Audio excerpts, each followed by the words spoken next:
United States Congress get vaccinated. Well, I want to know if that's what Dr. Fauci, is it 90%, Dr. Fauci? Is it 90%?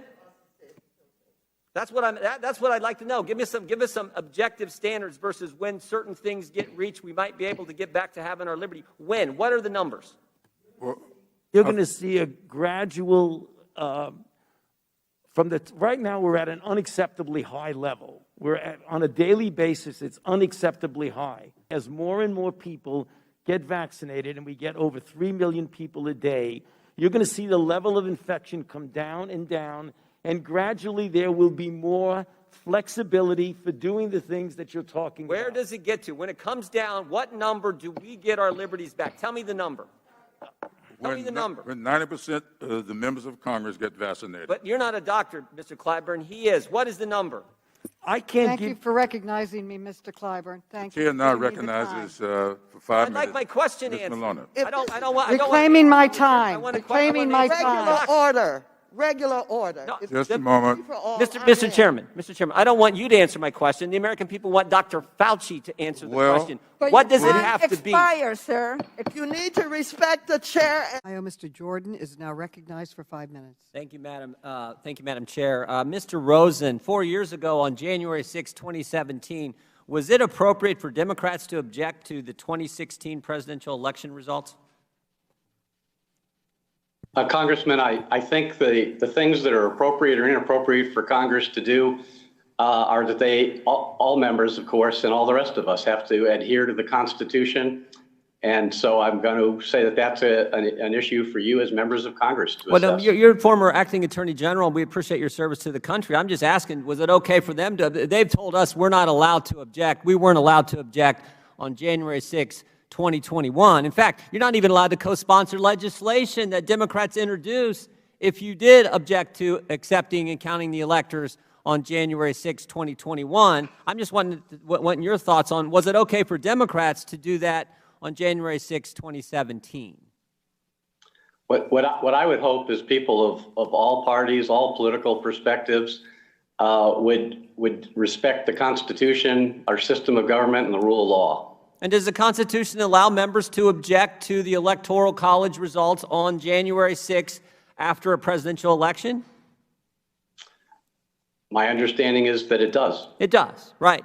And Democrats did it. I mean, we had Jim McGovern, the Democrat chairman of the Rules Committee. He objected to the very first state called. He objected to Alabama back on January 6, 2017. State President Trump won by 30 points. Mr. Raskin objected to Florida. Mrs. Waters objected to Wyoming, maybe the only state that President Trump won by more than he won Alabama. She objected to Wyoming. And you're saying that was okay for Democrats to do?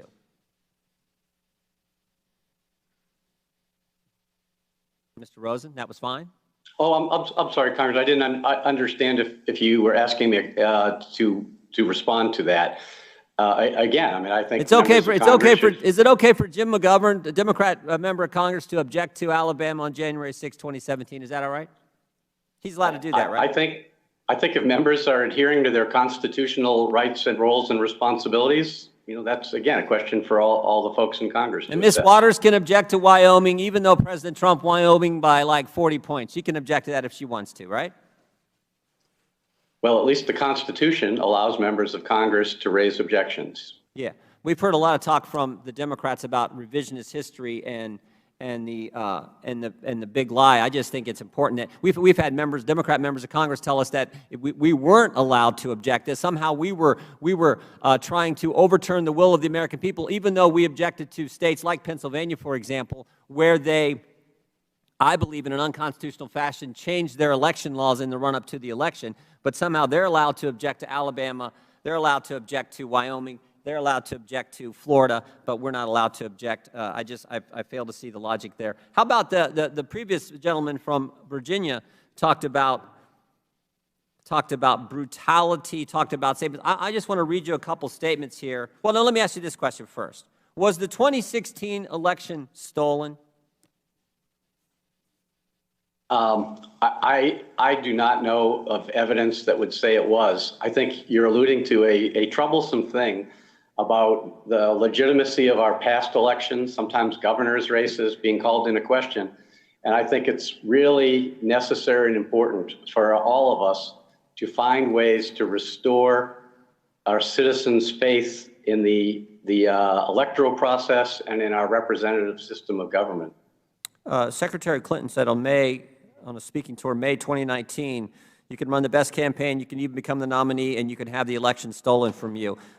September 2019, she said on CBS Sunday Morning that President Trump was an illegitimate president. On October 2020, just a month before our last presidential election, she was referring to the 2016 presidential election, and she said it was stolen from her. Is she wrong? She is wrong. Yeah, she is wrong, because the election was valid in 2016. President Trump won. So when we talk about revisionist history that we've heard from the Democrats, when we talk about the big lie, their nominee, as recently as last October, was saying the election in 2016 was stolen.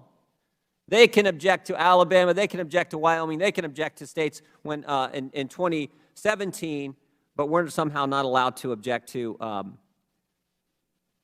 anything and raise points about the 2020 election. It's not about revisionist history. It's about the double standard the Democrats want to have. That's the part that bothers me the most. And frankly, I think that's what bothers the American people the most. With that, Madam Chair, I yield back.